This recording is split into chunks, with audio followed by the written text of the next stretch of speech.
వాగర్థావివ సంపృక్తౌ వాగర్థ ప్రతిపత్తయే జగత పితరౌ వందే పార్వతీ పరమేశ్వరౌ.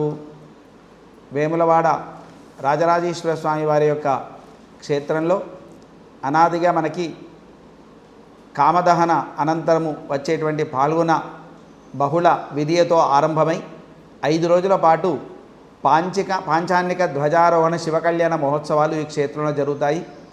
ఇందులో భాగంగా యథావిధిగా మనకి ఈ సంవత్సరం 5వ తారీఖు నుంచి 9వ తారీఖు వరకు కూడా 5 రోజుల పాటు ఈ యొక్క ఉత్సవాలు జరుగుతాయి.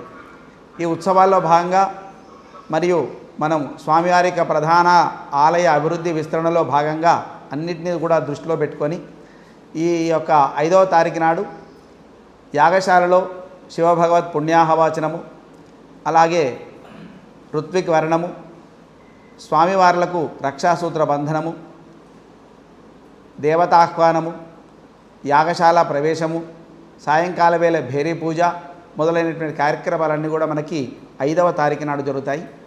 6వ తారీఖు నాడు స్వామివారి యొక్క ఆలయంలో ధ్వజ కళ్యాణం చేసి ఉత్సవమూర్తులను మనకు మహాశివరాత్రి నాడు జరిగేటువంటి ఆ శివకళార్చన వేదిక పైన ఆ ఉత్సవమూర్తులను తీసుకొని వచ్చి భక్తులందరూ కూడా అట్టి శివకళ్యాణ మహోత్సవంలో పాల్గొనే విధంగా 6వ తారీఖు నాడు ఆ వేదిక పైన స్వామివారి యొక్క దివ్య కళ్యాణ మహోత్సవం జరుగుతుంది. అలాగే మనకి 7వ తారీఖు నాడు ఉదయము హోమాలు, దేవతాహ్వాన హోమాలు, ఆవాహిత హోమాలు మొదలైనటువంటి కార్యక్రమాలు, తర్వాత బలిహరణ కార్యక్రమాలు, అలాగే సాయంకాలం వేళ సదస్యము, ఇది మిగతా కార్యక్రమాలన్నీ కూడా ఏకాంతంగా జరుగుతాయి. అలాగే 8వ తారీఖు నాడు మనకి రథోత్సవ కార్యక్రమం ఉంటుంది. 9వ తారీఖు నాడు ఉదయము నాగబలి, తర్వాత పూర్ణాహుతి కార్యక్రమము, అలాగే త్రిశూల యాత్ర, అవబృధ స్నానము మొదలైనటువంటి కార్యక్రమాలన్నీ కూడా జరిగి 9వ తారీఖు నాడు సాయంకాలం వేళ ఏకాదశ ఆవరణములతో అన్ని రకములైనటువంటి కైంకర్యములతో అన్ని రకములైనటువంటి ఉపచారములతోటి స్వామివారికి ఆ సేవలన్నీ కూడా చేసి ఏకాదశ ఆవరణలతో ఏకాంత సేవ కార్యక్రమాన్ని చేసి ఈ యొక్క శివకళ్యాణ మహోత్సవాలను ముగించడం జరుగుతుంది. కావున భక్తులందరూ కూడా ఈ విషయంలో 5 రోజుల పాటు ఏకాంతంగా స్వామివారి యొక్క ఆలయంలో జరుగుతాయి.